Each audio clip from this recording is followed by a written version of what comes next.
ओम सहजात्म स्वरूप परम गुरु शुद्ध चैतन्य स्वामिने नमः। समय सार कलश में आचार्य अमृत चंद्राचार्य देव गाथा 70 में कह रहे हैं, जीव कर्मों से बंधा हुआ है ऐसा एक नए का पक्ष है, और नहीं बंधा हुआ है ऐसा दूसरे नए का पक्ष है।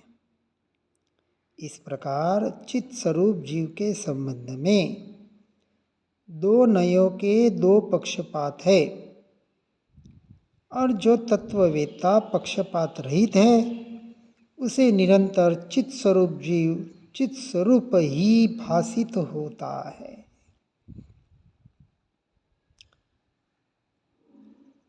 व्यवहार नय की अपेक्षा से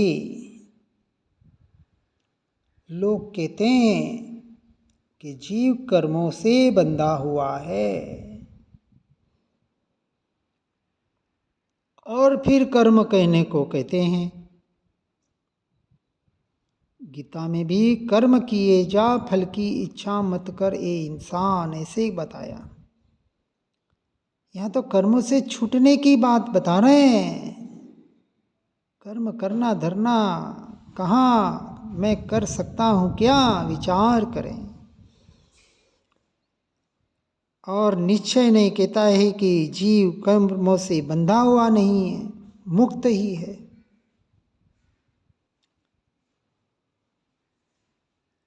यानी जीव बंधा हुआ नहीं है, मुक्त ही है। ये भी पर्याय दृष्टि का कथन है, क्योंकि बंधन और मुक्ति ये दोनों पर्याय के परिणाम हैं, और जिसकी दृष्टि पर्याय पर है,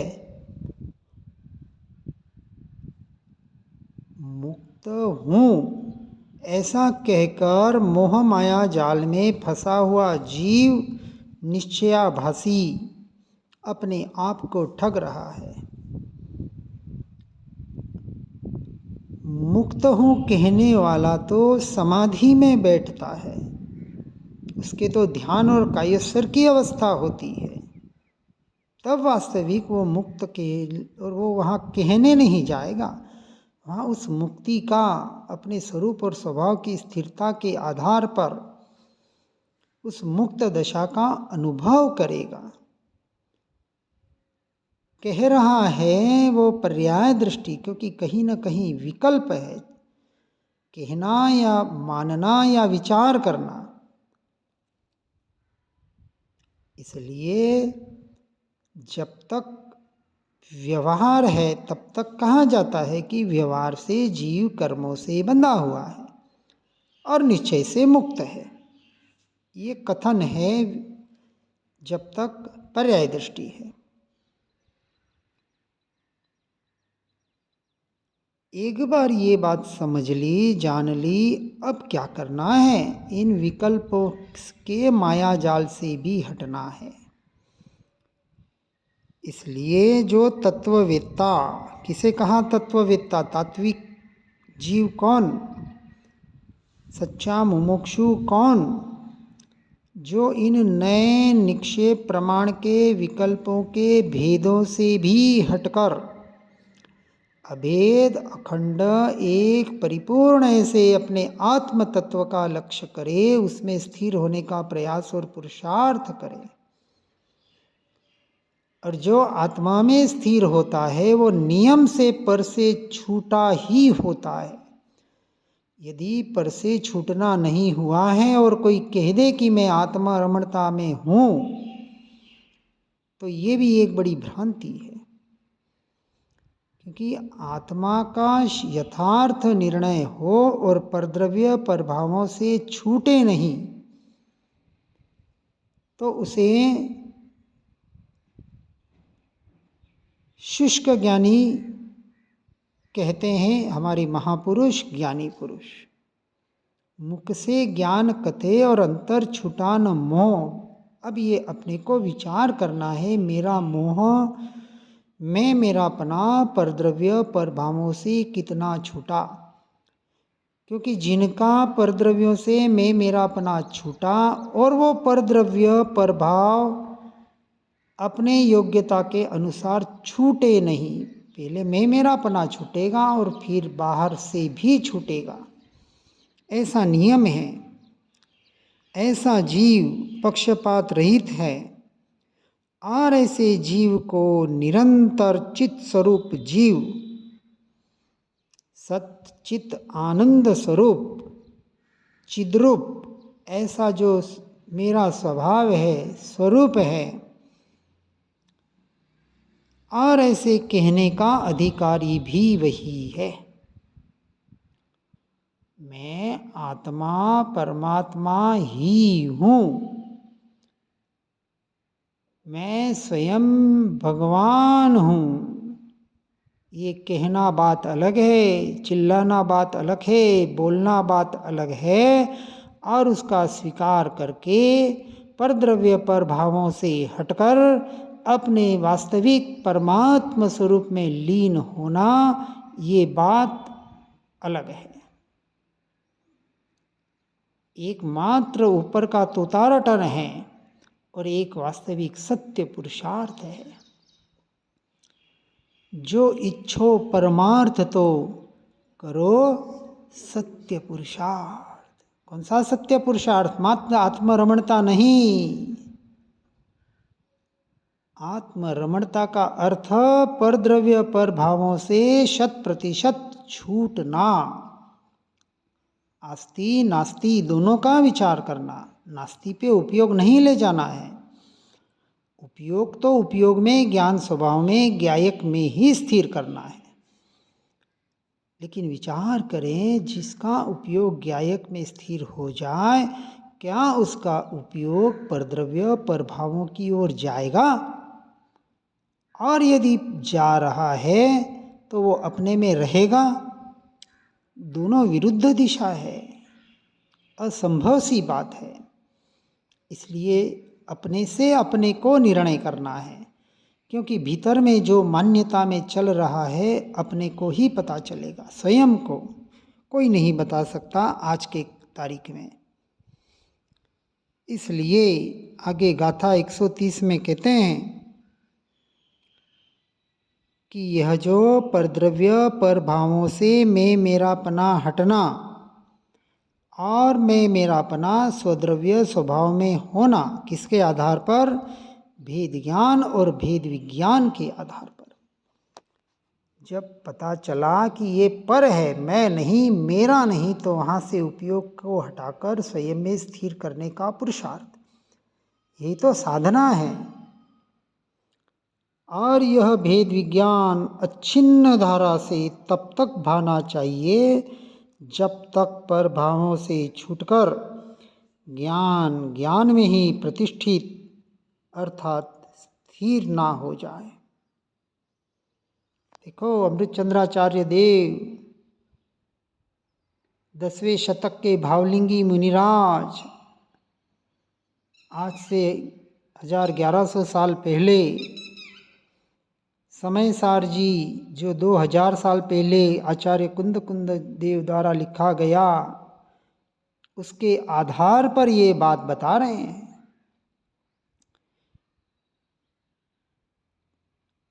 और संवर अधिकार में भी इसको बता दिया गया कि जिन्होंने भी सम्यक दर्शन से लेकर केवल ज्ञान तक की यात्रा की है, अर्थात पहले से 12वें गुणस्थानक तक, यह भेद ज्ञान और भेद विज्ञान एक ही आधार। जब 100 ताले की एक चाबी हमको मिल रही है तो क्यों भटक रहे हो इधर उधर? करके तो देखो एक बार स्थिरता का पुरुषार्थ।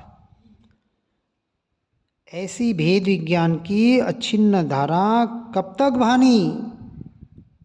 तो कह रहे हैं, जब तक पर भावों से छूटकर, परद्रव्य से तो छूटना होगा ही होगा, उसके पहले पर भावों से भी छूटना होगा। परद्रव्य यानी 6 के 6 द्रव्य, मुझ आत्मा को छोड़कर, और परभाव, इन 6 द्रव्यों के निमित्त से होने वाले मोह राग द्वेष के भाव जो मुझसे हो रहे हैं, संयोगी भाव, संयोगों के निमित्त से होने की वजह से उन्हें पर के श्रेणी में रख दिया।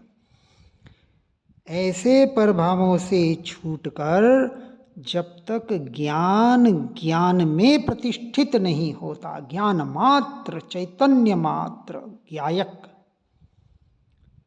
जब ये ज्ञायक, यही मैं, ये विकल्प भी, विचार भी छूट जाए और मैंपने का एहसास, अनुभव मात्र रह जाए, तब तक ये भेद ज्ञान की अविच्छिन्न धारा चलाने के लिए बता रहे हैं भावलिंगी मुनिराज। विचार करना और इसके आधार पर पुरुषार्थ करना, सिर्फ सुनने पढ़ने के लिए नहीं बता रहे हैं। ये आगे गाथा 131 में कहते हैं कि जो कोई सिद्ध हुए हैं वे भेद विज्ञान से सिद्ध हुए हैं, और जो कोई बंधे हैं वे उसी के अभाव से बंधे हैं। इसके भेद विज्ञान के अभाव से। एक ही बात बता रहे हैं, निरंतर भेद ज्ञान करके अपने ज्ञान स्वभाव में तिष्ठने का, स्थिर होने का प्रयास और पुरुषार्थ, ये सच्ची साधना है। और उसके लिए बाहर से आप जो भी क्रिया, उसके लिए साधन जुटा सकते हैं, जुटाए। इसलिए सर्वोत्कृष्ट साधन तो ये प्रयोगात्मक भेद ज्ञान और भेद विज्ञान, और उसके लिए स्वाध्याय और सत्संग, व्यवहार निश्चय रूप, इसके अलावा दूसरा कोई मार्ग इस मार्ग में तो हमें नज़र नहीं आता।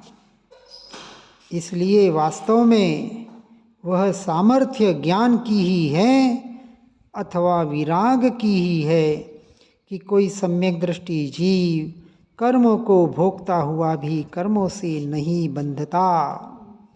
गाथा 134 में कह रहे हैं, जो बात आती है, ज्ञानी के भोग भी निर्जरा के कारण बनते हैं।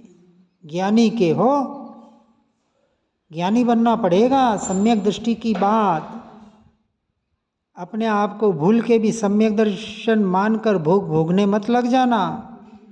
हाँ, इसलिए निरंतर उपयोग ज्ञान स्वभाव पे कितना रहता है भोगों के काल में, उससे अपने आप को भिन्न, स्वतंत्र, जुदा कितना मानते हो, इसका विचार साथ में करना।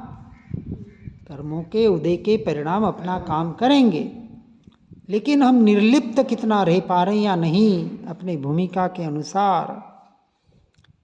इसलिए ये सामर्थ्य कौन सा, ज्ञान का, अर्थात उसी को विराग दशा कहा। वितराग नहीं, वितरागता के पहले की अवस्था, हाँ, मध्य की अवस्था। राग और वितराग के बीच में विरागता आती है सम्यक दृष्टि जीवों के, क्योंकि कषायें हैं, राग द्वेष पड़ा है, मोह निकल गया,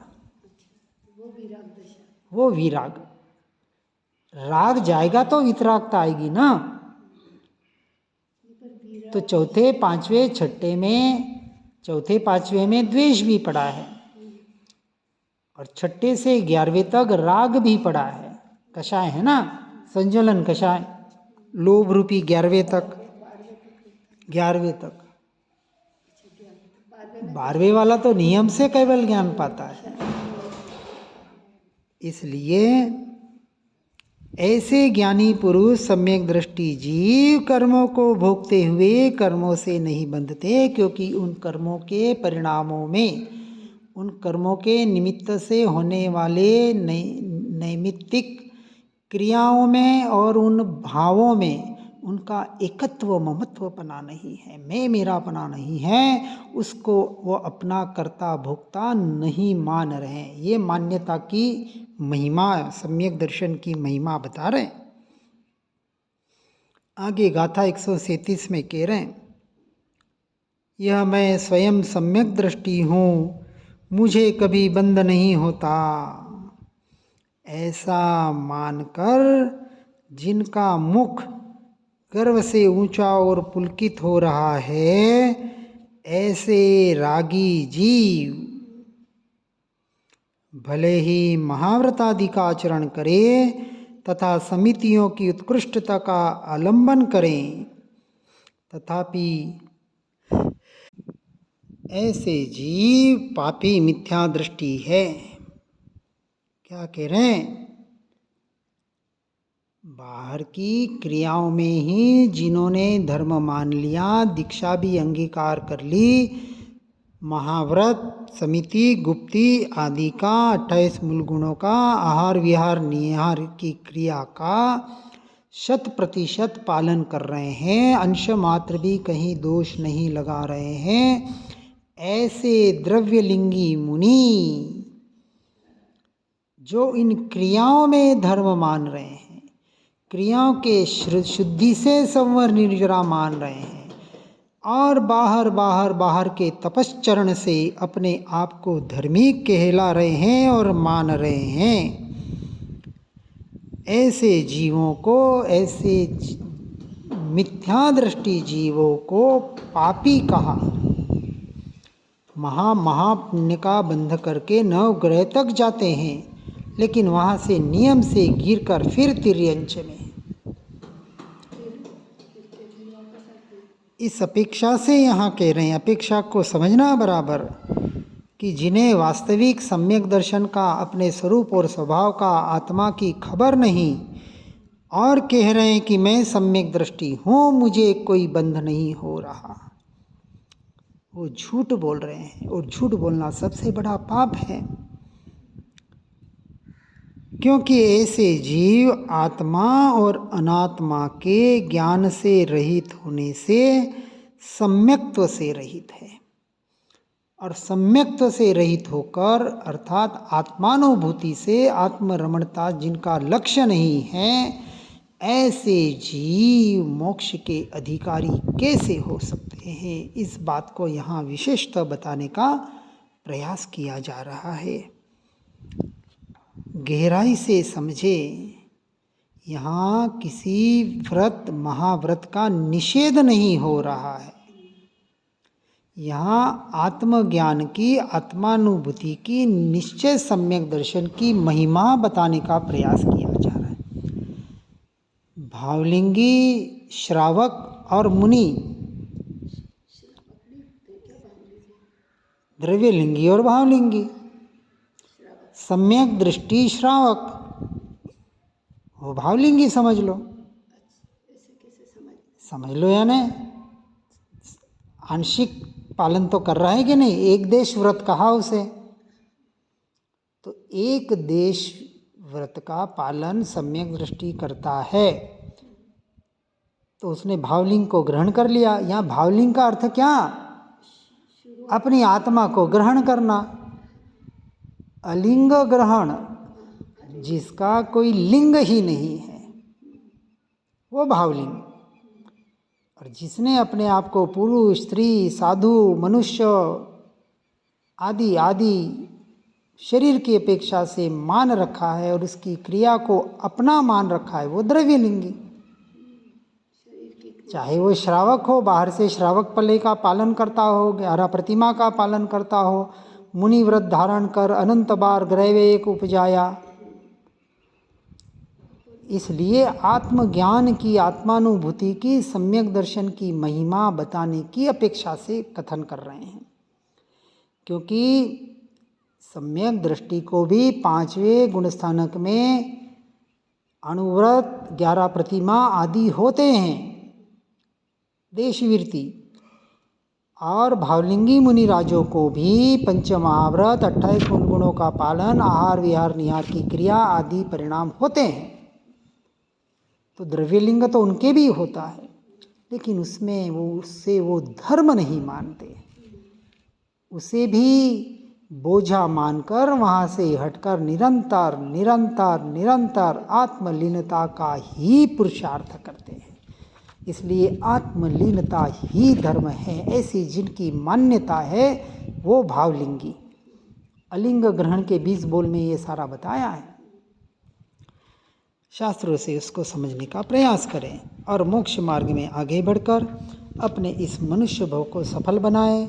इन्हीं भावना के साथ ओम नमः सिद्धम। जिन वाणी के ज्ञान से हो सम्यक श्रद्धान, हो चारित्र महान और पाऊँ पद निर्वाण। जिनवर प्रभु की दिव्य ध्वनि जो शुद्ध बोध स्वरूप है, स्यादवाद से जो है अलंकृत शारदे श्रुत रूप है। सिद्धांत गुण पर्याय चतु अनुयोग में विस्तार है, महिमा मई जिन वाणी माँ को वंदना शतवार है, वंदना शतवार है।